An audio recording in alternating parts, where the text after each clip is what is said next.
आपके अपने YouTube channel Hindi अध्ययन पर मैं संजय कुमार पीजीटी हिंदी आपका एक बार फिर स्वागत करता हूं।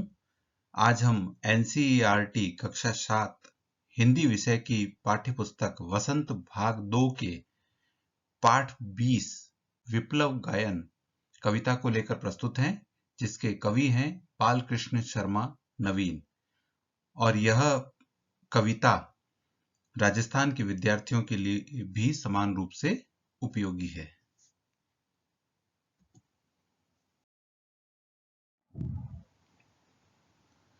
आइए समझते हैं विप्लव गायन कविता का सार। कवि बालकृष्ण शर्मा नवीन समाज में आई कुरीतियों और जड़ता को समाप्त कर विप्लव के माध्यम से समाज में बदलाव लाना चाहता है।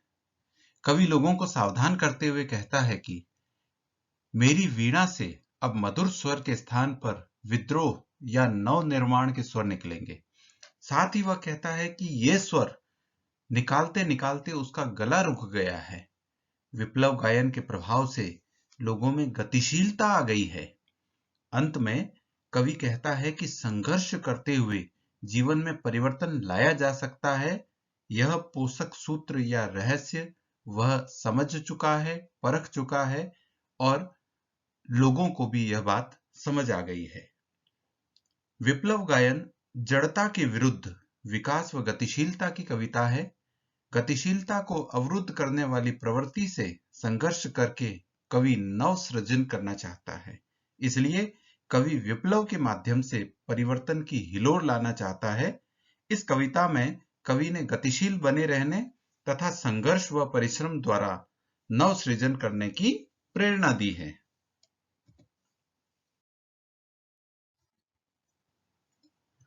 आइए पढ़ते हैं अब इस कविता को।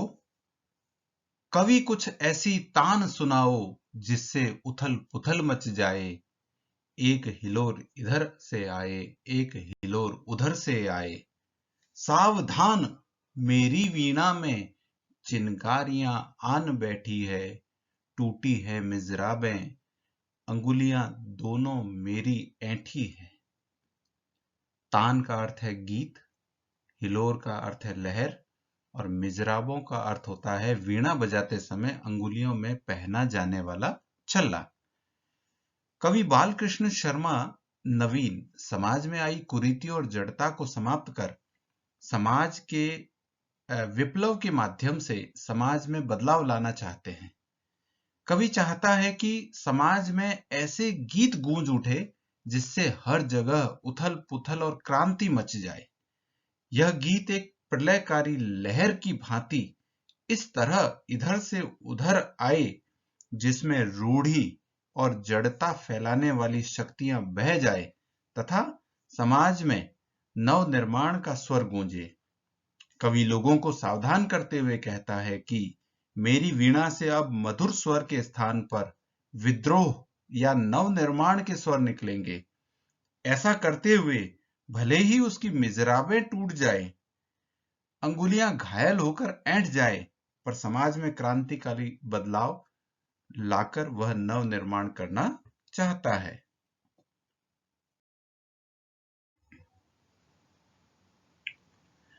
कंठ रुका है महानाश का, मारक गीत रुद्ध होता है, आग लगेगी क्षण में, रीतल में अब क्षुब्ध युद्ध होता है।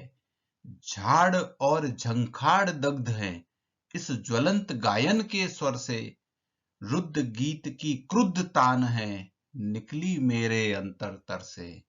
कंठ का अर्थ गला, रुद्ध मतलब रुका हुआ, रितल मतलब हृदय की गहराइयों यानी हृदय का तल, क्षुब्ध यानी क्रोधित, दग्ध यानी जलना, अंतरतर यानी हृदय, ज्वलंत यानी चमकदार।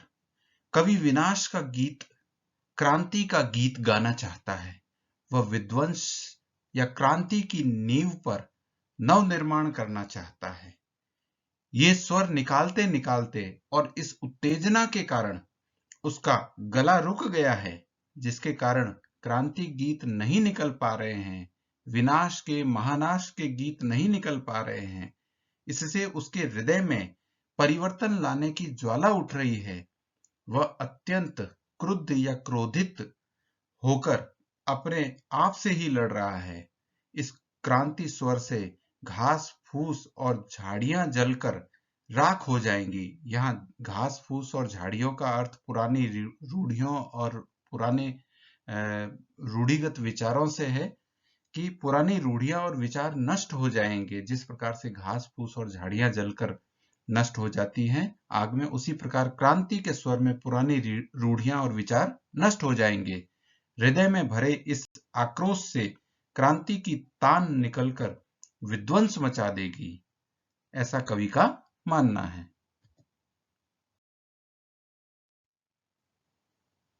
कण कण में है व्याप्त वही स्वर, रोम रोम गाता है वह ध्वनि, वही तान गाती रहती है, कालकूट फणि की चिंतामणि। आज देख आया हूं, जीवन के सब राज समझ आया हूं, भ्रू विलास में महानाश के पोषक सूत्र परख आया हूं। कालकूट का अर्थ है विषैला सांप, चिंतामणि यानी मणि की चिंता, भ्रू विलास यानी भौहों के इशारे।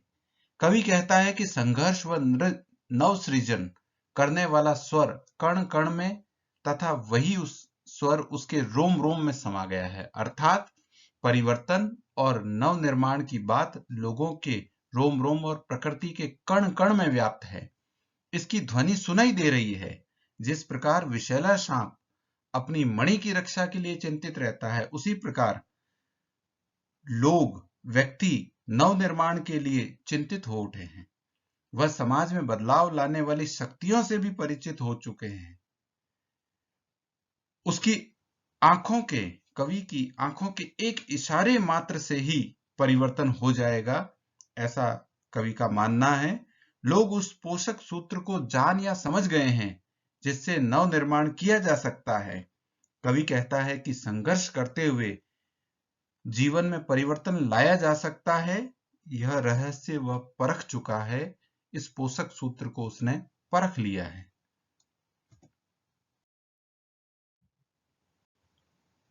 आशा है आपको यह कविता और उसकी व्याख्या समझ आई होगी। धन्यवाद।